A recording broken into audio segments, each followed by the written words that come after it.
ವಸ್ತ್ರಾಪಹರಣ ಮಾಡಿದ ಹಾಗೆ ಕೌರವ ವಂಶಸ್ಥರಾದಂತಹ ಸಿದ್ದರಾಮಯ್ಯ ಸರ್ಕಾರದಲ್ಲಿ ಹುಬ್ಬಳ್ಳಿಯಲ್ಲಿ ಬಿಜೆಪಿ ಕಾರ್ಯಕರ್ತೆ ಮೇಲೆ ದೌರ್ಜನ್ಯ ನಡೆದಿದೆ ಅಂತ ವಿಧಾನಸಭೆ ವಿಪಕ್ಷ ಉಪನಾಯಕ ಅರವಿಂದ್ ಬೆಲ್ಲದ್ ಸಿಎಂ ಡಿಸಿಎಂ ಸರ್ಕಾರದ ವಿರುದ್ಧ ಕಿಡಿಕಾರಿದ್ದಾರೆ. ಹುಬ್ಬಳ್ಳಿ ಘಟನೆ ಬಗ್ಗೆ ಬೆಂಗಳೂರಿನ ಬಿಜೆಪಿ ಕಚೇರಿಯಲ್ಲಿ ಅರವಿಂದ್ ಬೆಲ್ಲದ್ ಅವರು ಪ್ರತಿಕ್ರಿಯೆ ನೀಡಿದ್ದಾರೆ. ಸಿದ್ದರಾಮಯ್ಯ ಸರ್ಕಾರದಲ್ಲಿ ಮಹಿಳೆಯರ ಮೇಲೆ ಹೀಗಾದಂತಹ ಘಟನೆ ನಾಗರಿಕ ಸಮಾಜ ಬೆಚ್ಚಿ ಬೀಳುವಂತಹ ಪ್ರಕರಣ. ಒಬ್ಬ ಮಹಿಳೆಯನ್ನ ಪೊಲೀಸರು ಸರ್ಕಾರದ ಅಣತಿ ಮೇಲೆ ನಗ್ನ ಮಾಡಿದ್ದಾರೆ. ಇದು ಭಯಾನಕ ಘಟನೆ. ಪೊಲೀಸರೇ ಬಲಾತ್ಕಾರ ಮಾಡಿ ಬಟ್ಟೆಯನ್ನ ಕಳಚಿ ಆಕೆಯನ್ನ ಎಳೆದುಕೊಂಡು ಹೋಗಿದ್ದಾರೆ.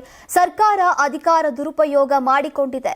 ಯಾವ ರೀತಿ ಸರ್ಕಾರ ಇದು ಅಕ್ಷಮ್ಯ ಅಪರಾಧ ಅಂತ ವಾಗ್ದಾಳಿಯನ್ನ ನಡೆಸಿದ್ದಾರೆ. ಯಾರು ಪೊಲೀಸರು ಹೀಗೆ ಮಾಡಿದ್ರೋ ಆ ಪೊಲೀಸರನ್ನ ವಜಾ ಮಾಡಿ ಅವರಿಗೆ ಗುಂಡು ಹಾಕಿಸಬೇಕಿತ್ತು. ದೌರ್ಜನ್ಯ ಮಾಡಿದಂತಹ ಪೊಲೀಸರು ಮಹಿಳೆಯ ಕಾಲು ಮುಟ್ಟಿ ಕ್ಷಮೆ ಕೇಳಬೇಕು.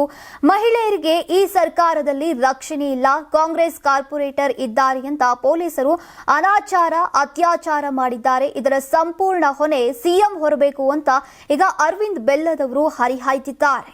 ನೀವು ಸಣ್ಣ ಆಗ್ಬೇಕಲ್ವಾ? ಅದು ಒಂದು ಉತ್ತಮ ಆಹಾರದಿಂದ ಸಣ್ಣ ಆಗ್ಬೇಕಲ್ವಾ? ಪ್ರತಿದಿನ ನಮ್ಮ ಜೀನಿ ಸ್ಲಿಮ್ ನ ಯೂಸ್ ಮಾಡಿ ಯಾವುದೇ ಸೈಡ್ ಎಫೆಕ್ಟ್ ಇಲ್ದಂಗೆ ನೀವು ಸಣ್ಣ ಆಗ್ತೀರಾ.